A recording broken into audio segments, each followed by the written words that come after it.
connection we have with East Africa and with the subcontinent is also through Islam. Yes. And Islam currently is facing, I would say, a crucial period in its history.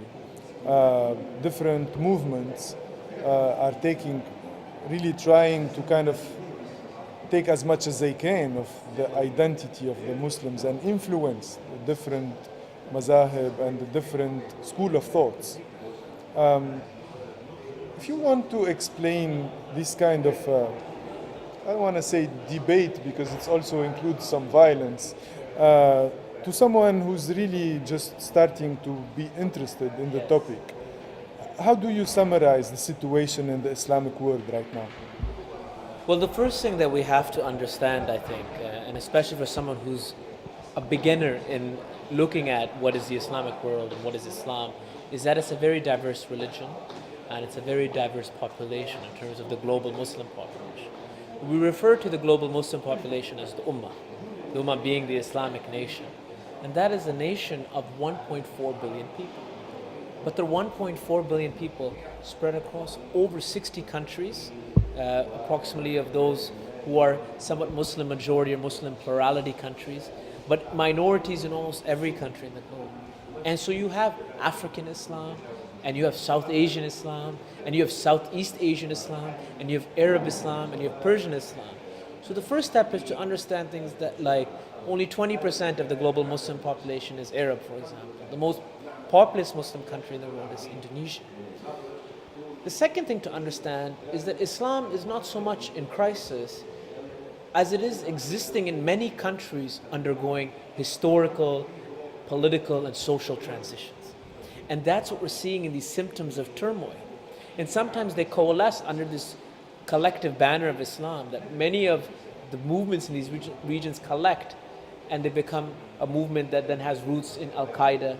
So you'll have a localized fight, for example, in Mali, but with international elements, because there is this common thread of faith.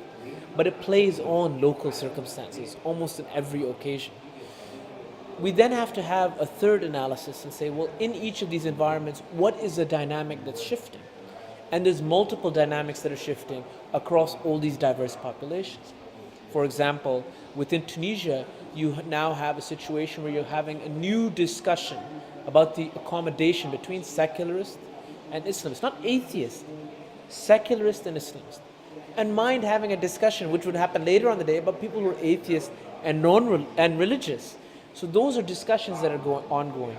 Then you have people who are using the form of political Islam to discuss a political agenda. For example, in Syria, you're talking about jihad and the use of jihad in the fight in Syria. And that's a discussion. So we have many dimensions and dynamics that are ongoing, which makes it even more difficult for a beginner to understand. One approach can be to start differentiating between different mazhab, as you call mazahib, the sects in Islam, and getting into looking at the issues of sectarianism, for example, between Shias and Sunnis, but then understanding, putting a layer of diversity on that group and saying, well, who are the different Muslims beyond that? Because, for example, once we go inside the Shia Islam, we know that yes, there are 12 Shia Muslims, Ishnashri. We know that there are Zaydi Shia Muslims who are in Yemen, for example. We know that there are Ismaili Shia Muslims who are in, for example, in different forms in Saudi Arabia and South Asia and in Syria and Iran and other places. We know that there is the Alawi group, which is an offshoot of Shia Islam. We know that there are Sunni Muslims, for example, but in the Sunni Islam you have 4 principal mazhab or schools of jurisprudence. We know that within all the schools of jurisprudence that there's a partaking for some of them inside Sufi orders or more esoterically minded orders. And then there's even a number of other things. So really the approach to Islam has to be very diligent, very deliberate, looking at all these differences and nuances to really start understanding. Sorry, that was a long answer. That's okay. That actually opens the door for my other question. So we're seeing an attack against Sufi Islam. Yes. We're seeing shrines attacked in Libya, in Tunisia, in Timbuktu. Why is this happening? Who's behind this? Well, this is, I think, not a surprise, and people who are surprised should go back and read history of Islam and Islamic movements and politicized Islamic movements and funding of Islamic movements in the last half century. What we've seen, and some of it has originated from the Gulf, I think to a significant degree, and a lot of it is about the convergence of multiple trends within Egypt, within Afghanistan, in other environments, which have started to promote a very insular neo-fundamentalism, a neo-puritanical approach to the religion. Normally when we think about fundamentalism, we say you're going back to the foundations. But we've seen a redefinition of those foundations. Because in the foundations of Islam, there was an embracing of the other, because Islam actually started in a pluralistic environment. And in many of the countries that it went to, whether it was Palestine or regions it went to, Palestine, Egypt, and elsewhere, there was a number of Christians and Jews who lived there. When it went to India, for example, there was a number of Hindus who lived there. There were Buddhists that were encountered. And so Islamic empires over time made accommodations for pluralism, which is why you have the system, the millet system in the Ottoman Empire. What has happened in the last half century, and you can point to the situation with Sayyid Qutb, for example, in Egypt, one of the leaders of the Muslim Brotherhood. When he was in jail, he wrote a number of books, one called Signposts on the Road, in which they talk about the rejection of even the fellow Muslim. And they harken back to a scholar about 1,000 years ago named Ibn Taymiyyah in Syria, who was jailed when the Mongols came through the Arab world. And the Mongols converted to Islam. So normally you cannot take a jihad and violence against fellow Muslims. But Ibn Taymiyyah surmised, he said, well, these people are munafiq, they're hypocrites, and they're mushriks, they're people who've committed the greatest sin in Islam. So we can actually consider them becoming non-Muslims. It's a form of takfir, or making the other into the kafir, the unbeliever, and then you can undertake jihad against them. And that's in the political environment. And that's how that started in, let's say, the 60s. And it transmorphed into Al-Qaeda in the modern world after the Afghanistan jihad as a play against contemporary Arab regimes. So you had the Gamal Islamiyah, led in part by Ayman al-Zawahiri, who became the number 2 in Al-Qaeda in the 80s against the Egyptian regime.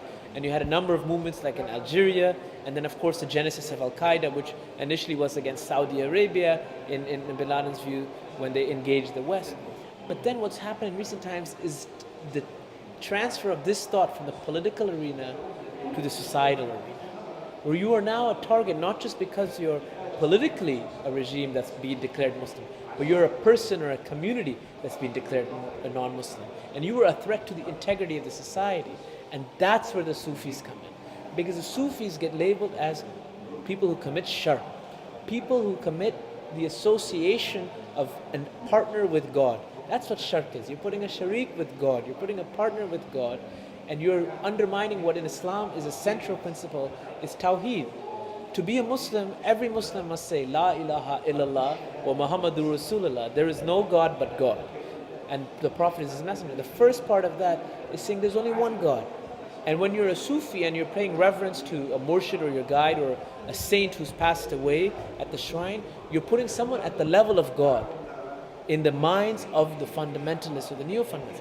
And by virtue of doing that, you're committing shirk. And by virtue of that, you can be called a kafir. You are being takfired, essentially. And if you're a kafir, then I can wage jihad against you. And I will wage jihad against you because you're threatening our societal integrity. Now, ultimately, you have people who are neo-fundamentalists inside the US, the Amish, for example. They live their ascetic lives and don't disturb anyone. And what has happened in the Muslim world is these ascetic people, these puritanical people, have become activists. And the vehicle for their activism to generate support, to generate political support, is to target these other communities. Because as we always know, either foreign or domestic, the targeting of the other is the best way for a political force to gain strength. And the last point I will make is that these political forces are augmented by support, sometimes by individuals and institutions in other parts of the world, and often in the Gulf, and sometimes Saudi Arabia. And we must not forget that when the House of Saud took over in the third Saudi state in the 1920s, in the alliance with the Wahhabis, Saudi Arabia, one of the first things they did was destroy all the Sufi shrines, of which there were many, inside Saudi Arabia. So why are we surprised? We shouldn't be.